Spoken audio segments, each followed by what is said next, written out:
Forever Can Be. I love that Yeah, song. that's number 4. That is just a really beautiful, moving song too. Forever, you know what I mean? Talk about it. Thanks. Yeah, that one. Musically, it's really Musically, that was called Toy in the beginning. It was written with my son's toy guitar in the beginning. It's funny, that song, as it got mixed, that's the last song that got mixed and the last song to get done. Yeah. And we had Alan Mulder mixing the record, and it was, my due date was Friday. That was our last day of mixing, and we had some. I wound up. Long story short, I monitored the mix here in LA as he mixed it in London, and it was only a second and a half delay And it's from the amazing time how he people played. can do that now. Yeah, 'Cause that and it was the wasn't first really time he happening. really did it. You know, so it was an interesting process. You know. Because you always worked right next to Alan Yeah. before. I know that from being in the studio with you guys on the first APC album. So, you know, it was the last day, and we had sent the files for, some of the files for that song, but another one, I think, on The Prey.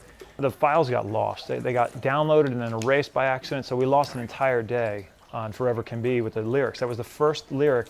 Those are some of the first lyrics that came about, and those are the ones that go, okay, this is the direction I like, where the verse is going, and melody, and some of the words, and the content and everything, and it's the last song I wound up finishing. I think I got cocky and thought it would be easier to finish than it was.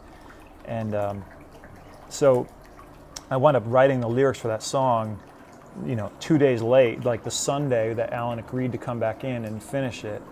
And it was very, very last minute thing. And I'm still, you know, I think it came out pretty well. I'm pretty pleased with the way that the vocals turned out in the end, but I usually have it all kind of pretty much mapped out. The way it sounds when it goes to him is 95% of what it's going to sound like when it gets back.